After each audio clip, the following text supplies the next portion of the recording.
Hello everyone, good morning, welcome to my channel. এখন সকাল 10:30 আর আমি যাচ্ছি কাউরান বাজার। কাউরান বাজার যাওয়ার আজ বিশেষ একটা কারণও আছে বটে। আমার অফিসে লেট পয়লা বৈশাখ উৎসব পালিত হবে, আমারই মতো সব কিছু দেরিতে।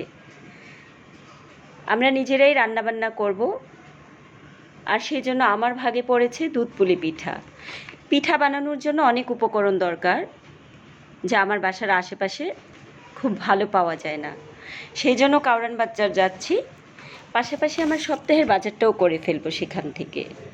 আজ প্রচণ্ড গরম, রৌদ্রোজ্জ্বল একদিন, রাস্তাঘাট সব শুকনা, হাঁটতে খুবই ভালো লাগে, আবার গরমও লাগছে।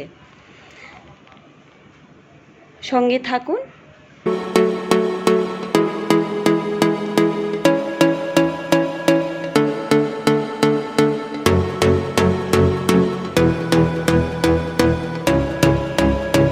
এই গলিটা ধরেও আমার বাসায় যাওয়া যায়।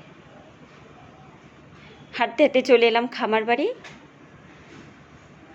খামার বাড়িতেও সবজি নিয়ে বসে ফুটপাতে। তবে আজ আমি এখান থেকে কিছু কিনবো না, অনেক সময় এখান থেকে আমি কেনাকাটা সেরে ফেলি।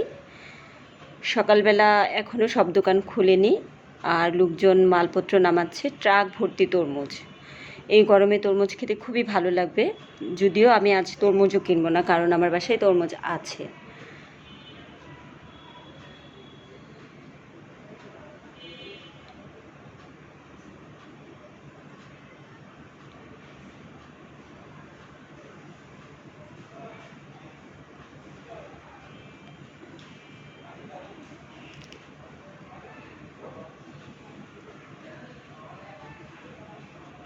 এটা হচ্ছে ইস্পাহানি আই হসপিটালের নতুন বিল্ডিং। এই হাসপাতাল অল্প খরচে বেশ ভালো চিকিৎসা সেবা দেয়। অনেক বছর আগে আমিও গিয়েছিলাম। হাসপাতালের পরে মেট্রো স্টেশন। অন্য দিনের তুলনায় ভিড় অনেক কম, হয়তো এত গরমে অনেকেই বের হচ্ছে না। যার খুব বেশি প্রয়োজন নেই সে বাসায় থাকার চেষ্টা করবে, কিন্তু আমাকে যেতেই হবে, তাই যাচ্ছি। হ্যাঁ, কারণ বাজারের কাছাকাছি চলে এসেছি। এই ভবনটি নতুন, এখনও কমপ্লিট হয়নি। চারপাশ কীরকম কাটা তার দিয়ে ঘিরে রেখেছে। এটা দেখেই বোঝা যায় শহরের নিরাপত্তা ব্যবস্থা কতটা খারাপ। এখন দিনে দুপুরে চুরি হয়, ছিনতাই হয়, রাস্তায় বের হতে খুব ভয় লাগে। গয়নাগাটি পরা তো কবেই ছেড়ে দিয়েছি। কারণ বাজারে অনেক ভিড় হয়, আমি হয়তো কিছু দেখাতে পারবো না, ফেরার পথে কথা হবে। বাজার করা আমার হয়ে গেছে, এখন আমি বাসায় যাচ্ছি। অনেক কিছু কিনেছি, বাসায় গিয়ে সেগুলি দেখাবো।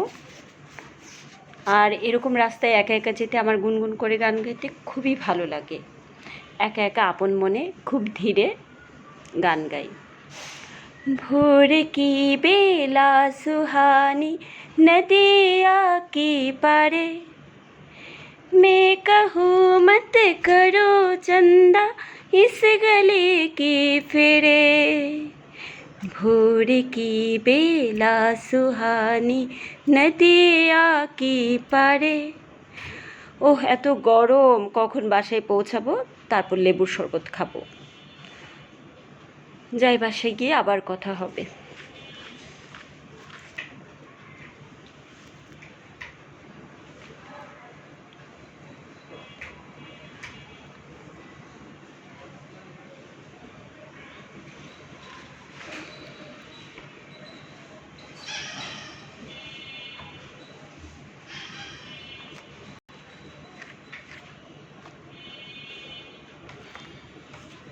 বাসায় চলে এসেছি।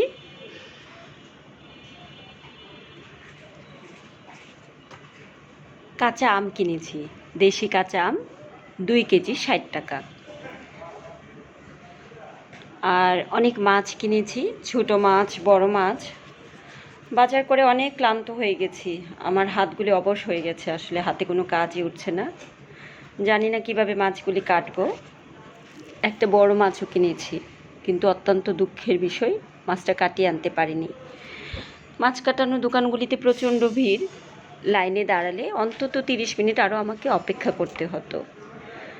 তাই সাহস করে নিয়ে আসলাম যদিও বড় মাছটা কাটতে আমার খুবই কষ্ট হবে। মাছটা যখন কিনেছি তখন জ্যান্ত ছিল, রাস্তায় আস্তে আস্তে মরে গেছে নিশ্চিত।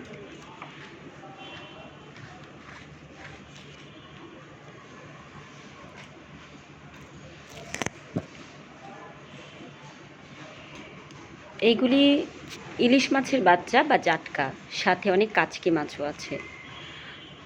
অনেক সস্তায় কিনেছি, মাত্র 120 টাকা কেজি। আমি হাফ কেজি নিয়েছি, কারণ বেশি কিনলে আমার কাটতে খুব কষ্ট হবে। আর ওই মাছগুলি হচ্ছে মলা মাছ, পুঁটি মাছ, বেলে মাছ। ছোট মাছ খেতে খুবই ভালো লাগে, কিন্তু কাটাকাটিতে অনেক ঝামেলা। যাই হোক, ভালো কিছু খাওয়ার জন্য তো কষ্ট করতেই হয়, আমিও কষ্ট করব।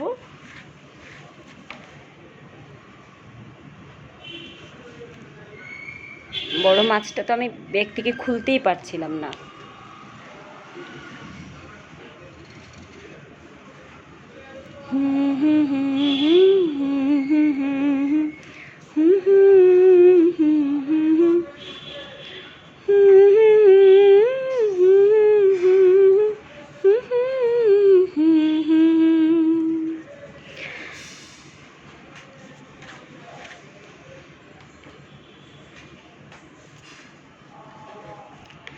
মাছ কাটতে কাটতে 3:30 বেজে গিয়েছিল। তারপর স্নান করে খেলাম।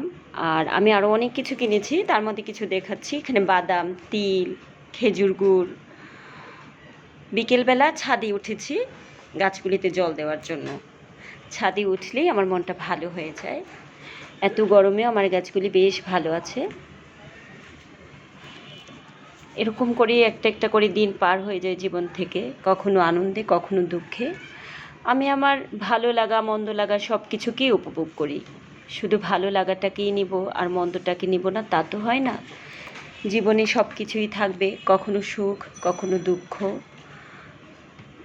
আর আমার এই যে ফুলগুলি, ওরাও আমারই মতো 12 মাস ফুটে, শীত, গ্রীষ্ম, বর্ষা সব সময় ফুটে। এই যে পানির টেপ ছেড়ে দিলাম, গাছে পানি দেওয়া হলে তারপর বাসায় ফিরব। আর আমার পেঁপে গাছটা জানি না কেন পাতাগুলি হলুদ হয়ে গেছে। সবাই আশীর্বাদ করবেন গাছটা যেন ভালো হয়ে যায়, গাছটা যেন আবার সবুজ হয়ে ওঠে। আমি আমার আপ্রাণ চেষ্টা করব গাছটার যত্ন নিতে। সবাই ভালো থাকবেন, সুস্থ থাকবেন। আমার এই সদাবাহার ফুলগুলির মতোই সব সময় আনন্দে থাকবেন, সতেজ থাকবেন।